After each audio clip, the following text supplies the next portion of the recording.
मेरा नाम प्रिया है। मैं सवाबी से बिलोंग करती हूँ। तो सवाबी से आई हूँ यहाँ हाई कोर्ट में। हमने केस दाखिल किया है पुलिस वालों के लिए वज़ीर आला पे कि हमारे साथ बहुत तशद्दुद हुआ जा रहा है। 5-6 महीने हो चुके हैं कि हम लोग कोई फ़ंक्शन नहीं कर रहे हैं, अपनी जगहों पे बैठे हुए हैं। तो बहुत ज़्यादा मुश्किलात हैं और पुलिस वाले हमारे फ़ंक्शन भी बंद करवाते हैं और उल्टा हमारी जगहों पे आते हैं और हमें बोलते हैं कि यहाँ से आप जाओ, हमारे से जगह भी खाली करवा रहे हैं। तो हमने हाई कोर्ट में आए हैं अपील करने के लिए, तो हमारे साथ हमें इंसाफ़ दिया जाए और खुदा रहा कि हमारी जो गलती हमें बताई जाए कि क्यों इस तरह हमारे साथ हो रहा है। ट्रांसजेंडर एक ऐसी कमेंट्री है ना, उनका दिल बहुत छोटा सा है, समझ गए। तो उनके लिए बहुत ज़्यादा मुश्किल हो रही है क्योंकि हमारी तो एक यही कारोबार है नाचना, इसके अलावा हमारा कोई कारोबार नहीं है।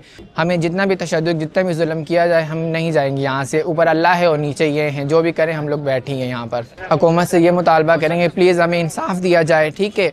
हमारे जो हकूक़ हमें दिए जाए। अगर आप हमें फ़ंक्शन पे नहीं छोड़ रहे, हमारे फ़ंक्शन बंद कर रहे हैं, तो प्लीज़ दरख्वास्त है आप लोगों की हमें हमारे लिए कोई कारोबार सोचें, हमें घर बना के अलग से दें, हम अपना कहीं महफूज कारोबार में शामिल हो जाए, हम फिर नाचना छोड़ देंगे।